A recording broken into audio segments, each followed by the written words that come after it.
far as I thoroughly think when we kind of look, we didn't go chalk, but what's his face? The center from Turkey, is it Sanguine? Alperen Şengün. Şengün, thank you. Yeah.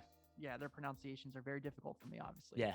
Josh Giddey and Jalen Johnson are guys you see often that are in the, putting the lotteries and mocks. But I don't know. Like Jalen Johnson, I think is super athletic. I just don't really trust him. And I think, obviously a disaster of a season at Duke doesn't really make that look better. Also, when's the last time there was a lottery 2 years in a row with no Duke or Kentucky players? Yeah. I like Jalen Johnson. I think he's going to be good in the league. I don't know. I like him. I almost took him at 14 to the Warriors. But I think if he went to a organization like the Spurs at 12 or something like that, or to the Warriors, I don't know. I could see him just having a good career. Great size. I think he'll be just a good overall scorer. He has defensive potential just with his length and size. So I think he's another player that would be a good fit. Not to keep talking about the team I root for, but I think he's a good fit in Indiana as well. Just an organization that isn't afraid to help guys develop a little bit, put the time in. My only thing with Jalen Johnson that is not necessarily concerning, but it's just, we see the high 3-point percentage, but people kind of forget that it's only on 18 attempts. Yeah. So, but he shot over, what did he shoot on free throw percentage? It was like over 80%, I think. So I think he was still, he was 63% free throw shooter. Okay. Yeah. Gotcha. All right. Yeah. That's fair. Yeah. It's funny you say the Pacers because I do see some TJ Warren in him.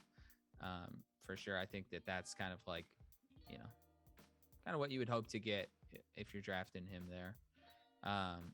Another guy that we didn't talk about that I think kind of has that same, like, I don't even know where you take this guy, is Zaire Williams.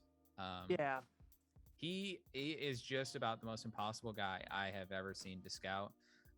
When you go over his story and how crazy his season was with Stanford, again, it's not like we're tuning into Pac-12 basketball on a nightly basis, but he couldn't play a home game for a month, lived in a hotel for a month, went through some pretty traumatic family issues, had a freak accident with hurting his knee, riding a bicycle into a tree or something like that. So a really, really crazy storyline. I believe he was one of the guys on that Sierra Canyon team with Bronny Jr. BJ Boston. So, and so I think he's kind of the Cam Reddish of this draft where he came in super, super highly scouted and just kind of had a bad year shooting and just really didn't put out great shooting numbers. And same thing happened with Cam Reddish, where Cam Reddish was on that kind of super team when we talk about Duke. And Zaire Williams was kind of on that super team of Sierra Canyon. And it's like, oh, we're really excited. And then, again, the shooting numbers aren't there. And it's like, what is this guy? He's a little too skinny. Well, yeah, he lived in a hotel for a month while other players were doing actual weight training. Right. Again, he was dealing with,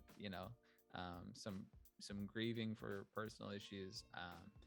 I don't know. I think that he could be good. I think that he'd probably have to be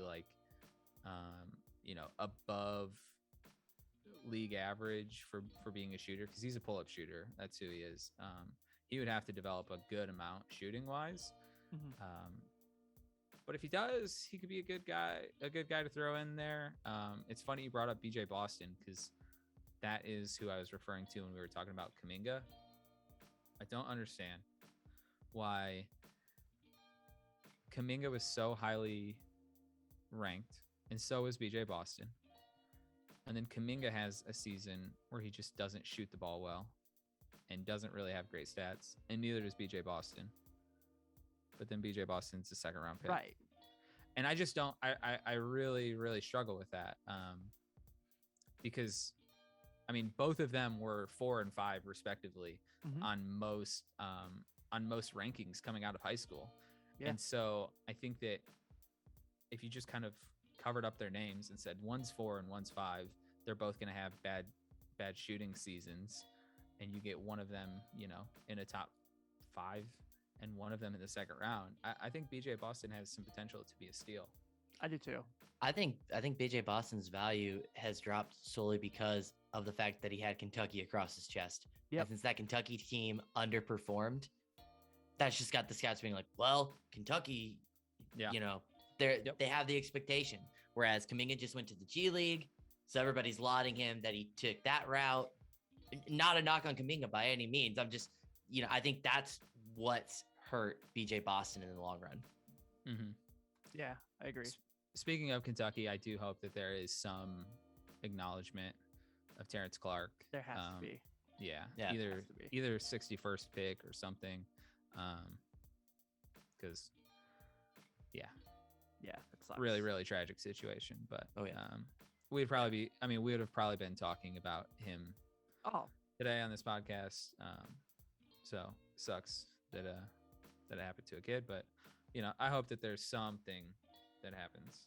So yeah, I do too. I'm sure there will be. Yeah. I think my other guy that I kind of want to touch on real quick before we closed out was Keon Johnson's running mate at Tennessee. Jaden Springer is a guy I like a lot. 3-and-D combo guard. Not necessarily great in the paint, but can shoot from outside and loves playing perimeter defense. So he's a guy I really like in that middle first round, potential late lottery guy as well. So yeah, I think Springer's great. Speaking of running mates, to kind of piggyback off that, a guy that I think a lot of eyes are going to be on is Jared Butler from Baylor. I think the only reason he is kind of sitting in that mid to late 20s spot is because we are still waiting to hear from the NBA's Fit to Play committee to see if he actually will be eligible to play in the NBA. I think it just came through today. Yeah, I think it did. Yeah. Oh, is he going to be eligible? He's good to go. Oh, I think Jared Butler, I think that's a home run pick in my opinion. Yeah. Dude has probably the most solid handle in the draft. Just a great combo guard, knockdown shooter from deep. He shot over 50% on catch and shoot 3-pointers. This guy is just, I think he's a great option. I think he's more of the consistent 3-point threat than his partner in crime, Davion Mitchell. Just from a defensive standpoint, opponents only shot, was it 32.4% against him? That was 39th in the nation. So I think that's all you really need to know about his defensive ability. And then in transition, he averaged 1.13 points per game, one of the highest in D1. I think Jared Butler could be a late first round steal for an organization. Tim, do you know anything about, and this, I'm sorry to just put you on the spot here, because I don't know anything about him, Charles Bassey? From Western Kentucky? Yeah. Yeah, he was a guy that was, here's the top 8 of the 2018 recruiting class, okay? RJ Barrett, Cam Reddish, Nas Little, Bol, Zion Williamson, Romeo Langford, Anthony Simons, and somewhere in there, right after Zion, is Charles Bassey. Yeah. I know he's had a lot of injuries. Yeah, he's coming out this year out of Western Kentucky as a center, and he's very late second round, potentially not even getting drafted. Yeah, which sucks because he's super talented. He's got a lot like Jonte Porter to him, where you're like, oh, you're really good, but can you stay on the court? Gotcha. And plus, Rick Stansberry is not exactly the guy NBA scouts are going to promote their players because he's not the best human being. So yeah, I think for Bassey, he has NBA skills, but I really probably see him probably playing in the G League next year. Okay. Whether that's as a draft pick like Nick Richards was this year, or that's as just getting onto a team and hoping you can make it somewhere. It's interesting, but definitely had a disappointing 3-year run at Western Kentucky. I thought he'd be awesome, and he was just there. Yeah. And then I think if there's one guy that I remember when we kind of spoke initially about getting the mock draft set up, I think there's a guy that we all probably agree on for sleeper potential, Deuce McBride out of West Virginia. Oh yeah. I love what he could bring to a team. I actually seen him starting to kind of climb up mock drafts into the first late to mid first round. So it's been cool to kind of see that happen. The wingspan I think that guy can immediately, you can plug him in and just be an absolute pest on defense. So I think Deuce is a guy to watch out for. And then the only other guy I really wanted to make a mention of, just because I think he's very intriguing, is Josh Christopher out of Arizona State. Highest recruit in Arizona State history. Scored double figures in 13 of his 15 games played. He's got that 6'8" wingspan. I think the biggest knock on him was that he was very turnover prone. He put out a tweet after the season saying that he was naturally playing the 1 before he got to college. Arizona State played him out of the 3. So I'm very interested to see if teams look into that when going to draft him. So would be, I just think a guy to watch for that could end up being a sneaky hit. Because I think he's projected early second round right now. Yeah, I've seen a lot of him. Like, I've seen a lot of like mocks where they've had him kind of in that Lakers range, that 24 area. Like guys like him, Thomas from LSU is a guy that comes up a lot. I think Deuce would probably be perfect for the Lakers as far as like what they're looking to do. But that's if they keep the pick. Who knows what they're going to do? It's there. They're always thinking about winning immediately. So maybe they think they can get something better.